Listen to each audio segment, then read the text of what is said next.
radio station of the Church of Christ or Iglesia ni Cristo.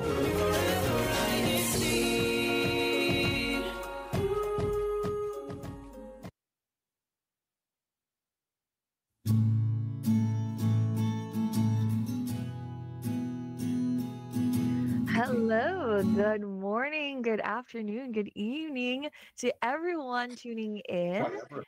Thank you so much for being here with us today on INCRadio NY. I am Sister Mika Jamal as your host for today's episode. And with me today, I have Sister Abby. Hi, Sister Abby. How are you doing? Hello, good morning, good afternoon, and good evening, everyone. I am doing well on this cold, rainy November day, but I'm staying warm inside. I know this is the perfect weather to read books and drink hot chocolate, but that's not going to be our topic today, though. We will introduce our very special guest in just a little bit, but let's kind of intro to what our main topic today is going to be, right? So a couple of weeks ago, maybe last month, we talked about cancer awareness. So we talked about different types of cancer, right? But today, for this month, is Lung Cancer Awareness Month. So lung cancer is a significant public health challenge as being one of the most common and deadliest cancer worldwide. It not only affects individuals, but also has an impact on families and communities. So on today's broadcast, we are going to talk about the causes, risk factors, symptoms, diagnosis, and current treatments for this disease. We are also going to highlight the importance of early detection, and of course, we're going to find out how we can prevent it. For those in our YouTube live chat, please ask your questions about this topic, and we are going to do our best to answer them throughout our show. All right, Sister Abby, can we introduce our very special guest for today? Yes. So today we have, I think we met him a couple weeks ago, but we have the counterpart or the older counterpart of Brother Cliff, also named Brother Cliff. So if you don't mind introducing yourself, the local congregation, and all that good stuff. Brother Cliff, erstwhile member in Boston and then more recently in Wyndham. All right. And as we know, he's also a medical doctor. And he, gave us a couple discussions about cancer last month and diabetes a couple of weeks ago. So first thing, just I guess to get our background, what is lung cancer? Oh, well, it's simply uncontrolled growth of cells in the lung, which not only compromises lung function, but also has the potential to spread throughout the body. Generally, pretty severe disease, unless you catch it very early. Okay. What are some risk factors of developing lung cancer? Yeah, I love to use the modern parlance. There's an elephant in the room when we talk about lung cancer, and that would be altogether smoking, of course. And just to give you a little bit of background on that, smokers are about 11.5% of the U.S. population right now. But that 11.5% accounts for 90% of the lung cancer. So it's an overwhelming majority. And so smokers are about 30 times as likely to get lung cancer as people who don't smoke. And parenthetically, I'd add, curiously enough, that the prevalence of smoking is much higher in the Philippines. Among men, it's about 30 some odd percent. And other countries in the world, like Egypt, I was surprised to learn a few weeks ago, the prevalence of smoking is going up, not down. Astounding. Now, the other thing that's interesting about all this, too, is that we keep reading from time to time about how terrible the longevity is here in the U.S. And it's true, you compare it to many other countries in the world, we don't do as well. Though life expectancy at birth is not quite as high here as it is in many places in Europe, for example. But I think a large part of that is interesting, the legacy of smoking, because back around World War II, many more Americans smoked than today. And now we're probably seeing the legacy of that now. People are dying from lung cancer today. Oh, So okay. maybe that's why the U.S. seems to be at least one of the reasons why the U.S. is lagging behind other countries in the world in terms of mortality, longevity of life, I mean. Okay, so I know we kind of mentioned this briefly in our pre-show. What about vaping? You know, there was a question, I think, from Brother Cliff, your son. It's like more and more young people are vaping, but not smoking. What does vaping do to your risk of lung cancer compared to those who don't smoke or vape? I don't think there's a good answer to that. And the only thing I can say about vaping, and I'm quite sure this is true, is it's not as bad as smoking. Probably better not to vape than to vape, but it's not as bad as smoking. So if you're going to take someone to get them to stop smoking, say, here, do this vaping, I'm sure that's better for them, but not safe. I wouldn't say that. Okay. So since it's a kind of relatively new thing, I guess people are vaping instead of smoking. We don't know the effects of vaping really at this point. Right. Exactly. Okay. So the biggest risk factor again is smoking, maybe vaping, but we don't know yet for sure. How about environmental? Oh, sorry. Go ahead, Well, brother. I'm sure that adds in too, but I was just going to mention another interesting side. I often tell my patients this when I get a patient who's smoking in the room, I ask them a little question. Who was Robin Hood? Do you know the story of Robin Hood? Robin Hood took from the rich and gave to the poor. And then I ask, what does Social Security do? It takes from the poor and gives to the rich. And that's actually true too. You can go online and look at that. That's how the finances work. The poor people pay the rich in Social Security. Why?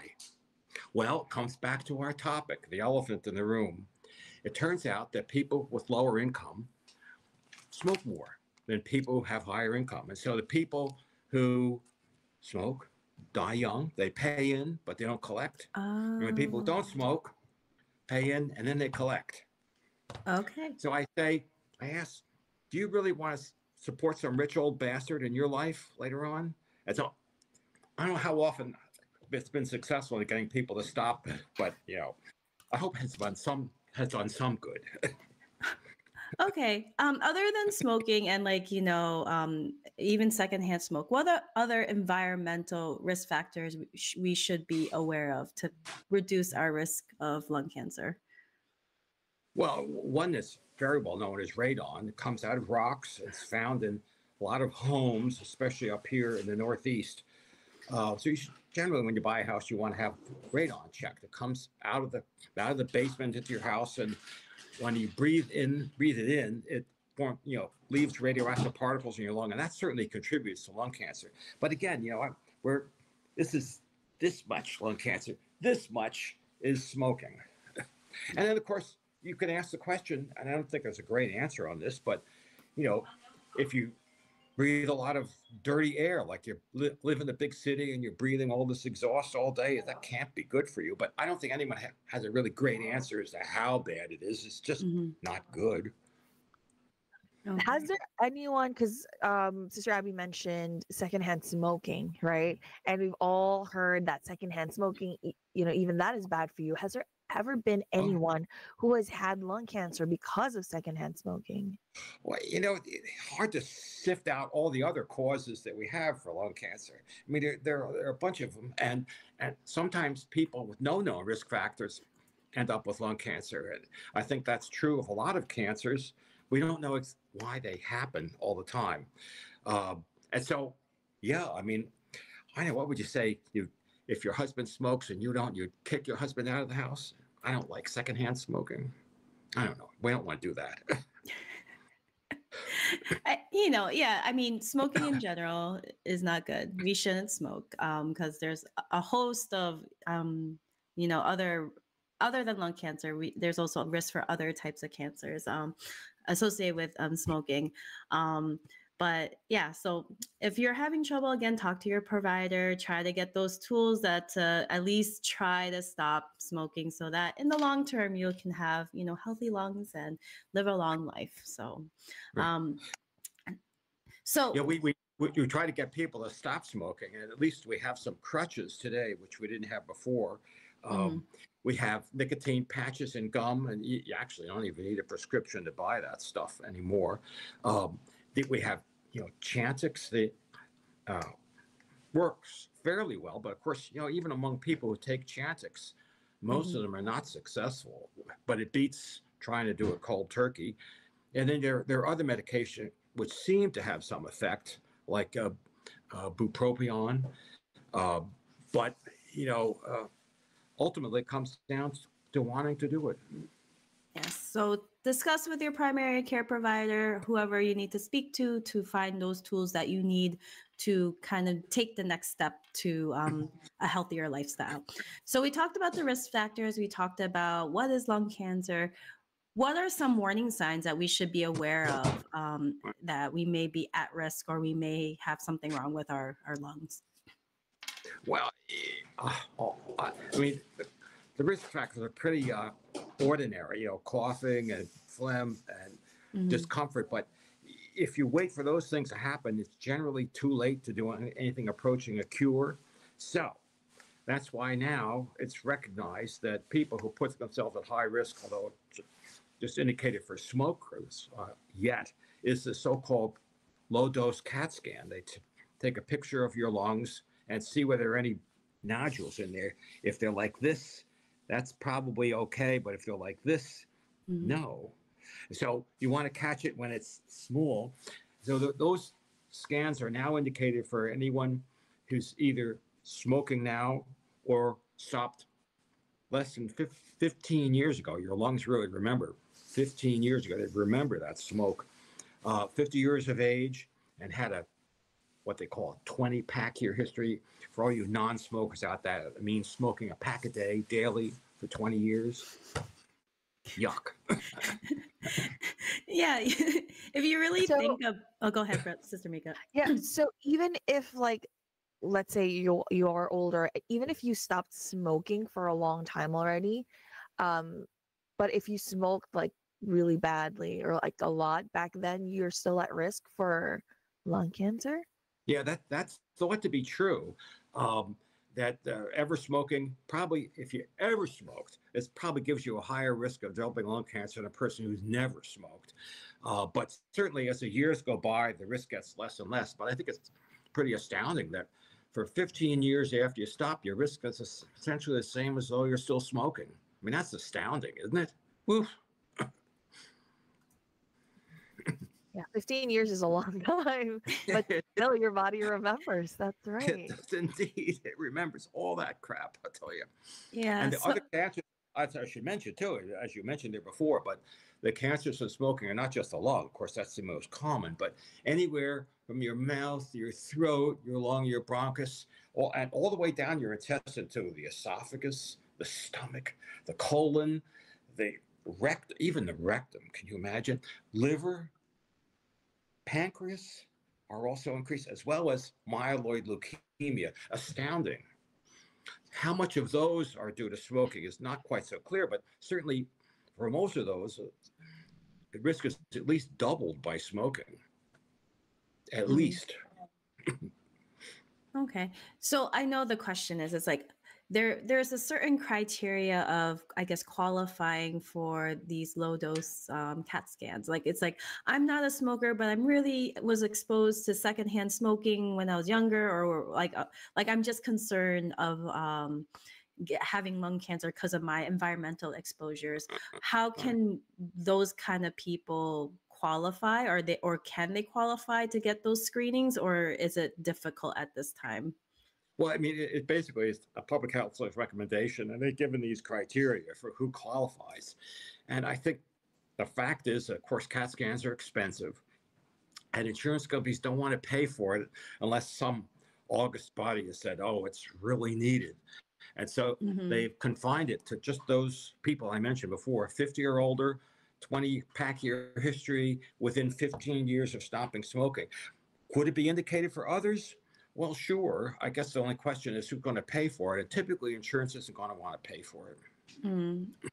Okay, so we'll just have to, fight that fight, I guess. Right. There's a question in the chat from Sister Marisol says, question put, is the secondhand smoker really bad for those who don't smoke?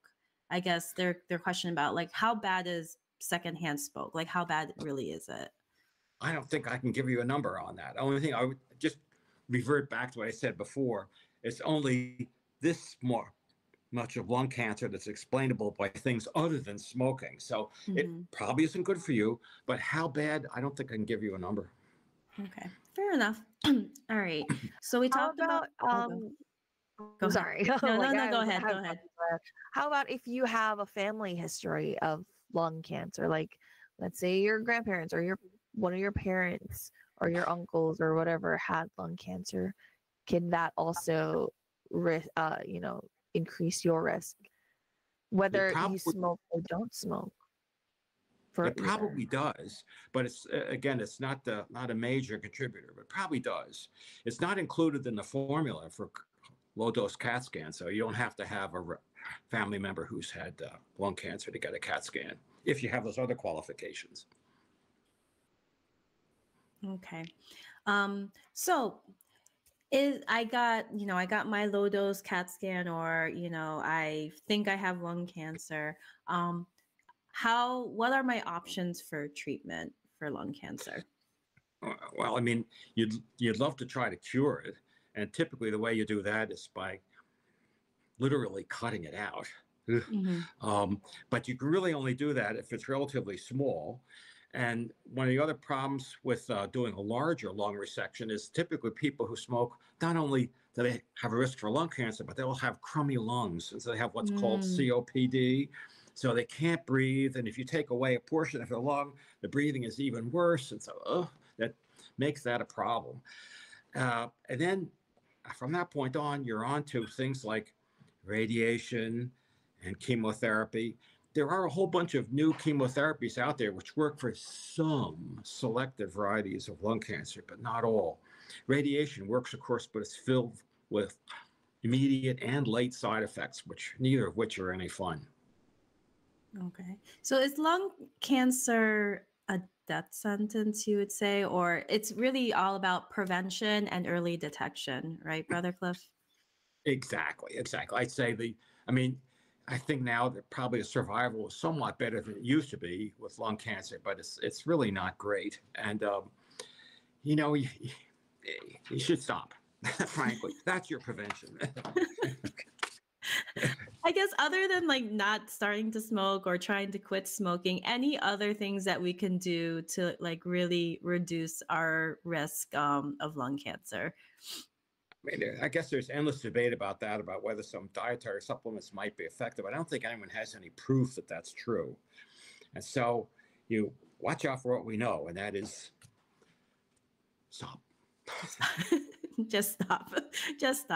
And like for those people also, like would get your yearly or annual checkups, like make sure that you're on top of your health, like eat well, exercise as much as you can, or frequently as you can, to also reduce risk of other health issues, because again, this is only a small part of like the whole body, right, Brother Cliff? Right. There's a lot more going on there. Yeah, diet and exercise is important. You can't say it isn't. Yeah. Okay. Any final thoughts or final takeaways, Brother Cliff, before we kind of maybe ask some more questions from the chat, if there's any? Yeah. Okay. Yeah. Go ahead. I guess I can't think of anything insightful to say right at the moment, but yeah, we've got some questions. Okay. Let's see. Why is it important to, so we were talking about how November, this whole month, is Lung Cancer Awareness Month. Why is it important to spread awareness about, this disease from a physician standpoint? Well, I mean, you hope that you're going to be able to prevent kids from starting.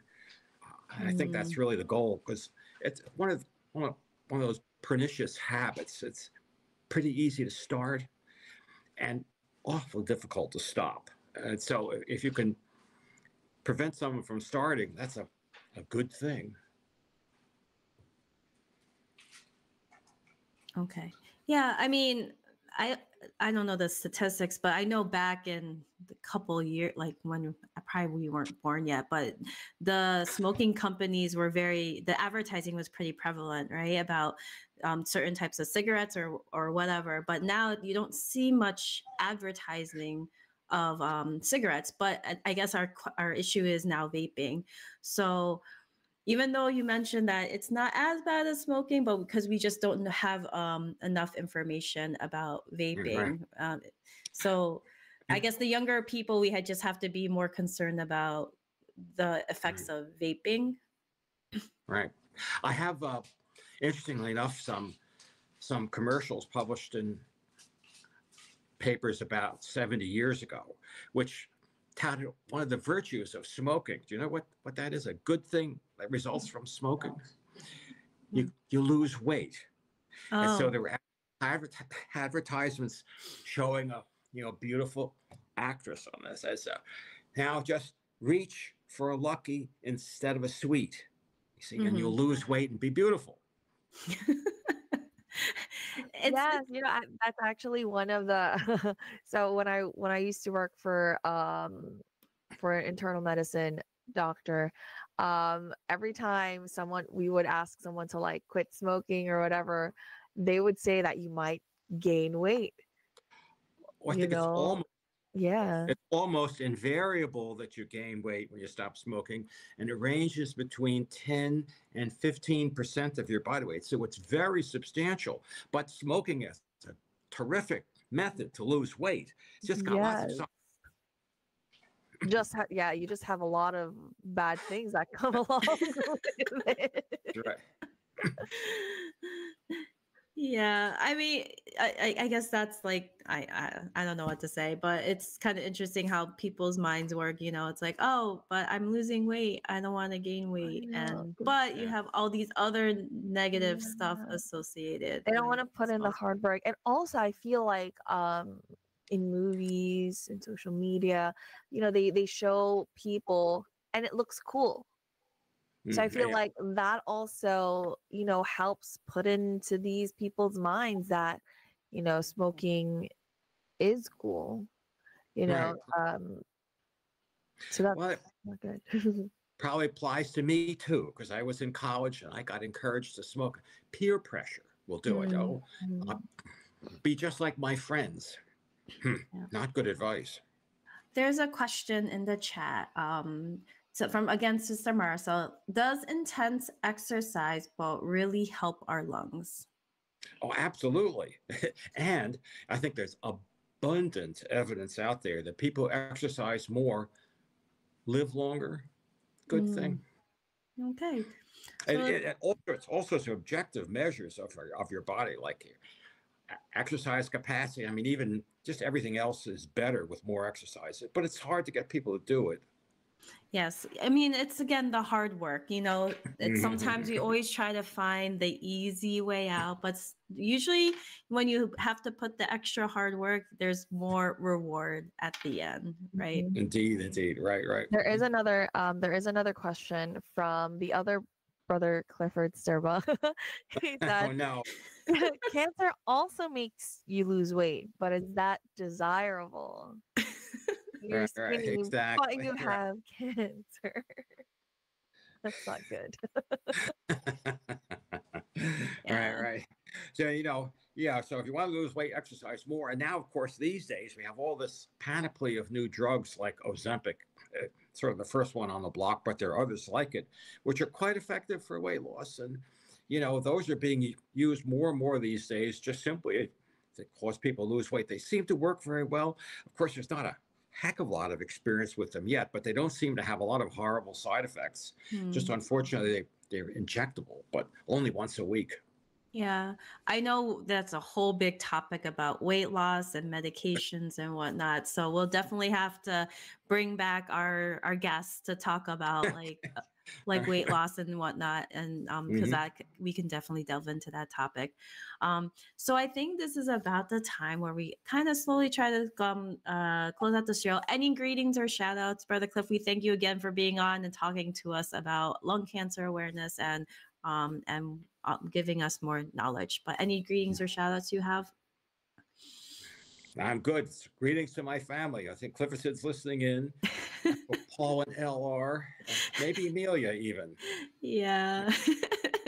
We miss you too, Brother Cliff, the little one. You're the dynamic duo on the show when we talk about health stuff. But yes, thank you again. So Sister Nope. Mika, any greetings that we can read? Yes, we do have some greetings from Sister Mary Trudell. Happy Saturday, Paul. Greetings from the local of Rockland, New York. We have Brother Harry Davis saying good morning to everyone from Albany. Again, from Sister Maricel, good morning, Paul, to our dear guest, Brother Clifford Sturba Sr. We love you, Paul.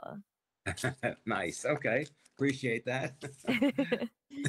And yes, I think before we end our show, we do have an activity that we would like to promote, and that is the Booklod special gathering that is on December 2nd at 8 p.m. So, Booklods, if you're not familiar, if this is your first time watching the show, Booklods are the married brethren in the Church of Christ, and they're going to gather together in a special gathering on December 2nd, which is a Monday. It is a Monday at 8 p.m. And then, we do have some more greetings. Sister Alma Salome, shout out to our resident minister in Boston, po, Brother Pastor Palacios III, and Brother Edwin Moreno, po. Yes. Thank you so much for always tuning into INCRadio New York. Sister Abby, do you have any greetings before we go? I guess greetings to my local congregation of Bristol and Johnsonville Extension. We have a lot of preparation going on, and I will see you later, I think today and tomorrow. And to my family and my, my my relatives in the Philippines and abroad. They are distant. Yeah, I guess they're distant physically. How about you, Sister Mika? Any greetings or shout outs that you have? Yes, I would like to greet my family in the Philippines. My mom, she's probably sleeping already. But yes, they're in the district of Maynila, local of Washington. Hi, Ma. I hope you watch the replay. And all right. So if there's nothing else, and that is all for our show today. Thank you once again, everyone, for tuning in. Thank you as well to the church administration for giving us a platform to share and speak about important topics like this. Don't forget to catch us again next week, Saturday, 11:30 a.m. Eastern Time, or Sunday, 12:30 a.m. Philippine Time. And greetings to our beloved Executive Minister, Brother Eduardo V. Manalo, and to our Christian Family Organization Coordinator and Subsea President, Brother Angelo Oranio Manalo, and to our District Minister, Brother Sheridan Santos, our Assistant District Minister, Brother Neil Patrick Omelda, our CFO Advisor, Brother J.R. Resurrection. That brings us to the end of our show. Good morning, good afternoon, good evening, and have a good night. And I think there's someone that would like to say hi. Hello po. Hello. Am I live? Yes, Yes. Hello po, Robert. Hello, brother. Hello, sister. Thank you for joining us, Robert. Bye, everyone. Stay warm. Wash your hands. Cover your cough. Yeah. Don't smoke, please. Don't smoke. All right.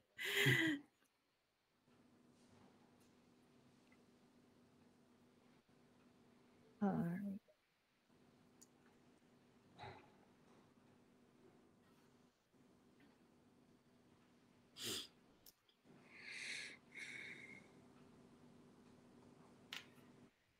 I guess we're still on. I'm kidding. I guess Did we we are. restart? Yeah, I know it's an interesting topic, and yeah, we had some cameos from Brother Robert. I know, it's great. We miss Carl Robert. Yeah, and we felt like Brother Clifford Sid was on our show, and he's on the chat talking, I know, that is so talking to us. true. Yes, but please spread the word to everyone. For those that weren't able to make it, make sure that they rewatch. Yes. Mhm. It's Our very- lungs are important, you know, they help us breathe, so we should take care of them, and you know, as also the rest of our bodies, right? Breathing is good. Breathing is nice. Being Yeah. able to breathe is important. Yes. And I'm just sort of, I recollect too, when I was in training at Bellevue Hospital a few years ago, I remember going to the chest service at Bellevue Hospital where we saw a Oriental guy, and I went up to greet him. He was lying in bed, and when I went up to the bed, he just sat up in bed. He's sitting on the side of the bed like this, and he's going, and that's got to be the worst way to go, I think. Yeah. Short of, Yeah. you know, and smoking, of course, commonly leads to that problem. That was, of course, this Asian guy's problem too. He's a smoker, big smoker. Yep. Yes, that's know, right. So I don't know. everyone, please make sure don't smoke. All right. Don't That's all for start. today. Okay. Bye, Bye. everyone.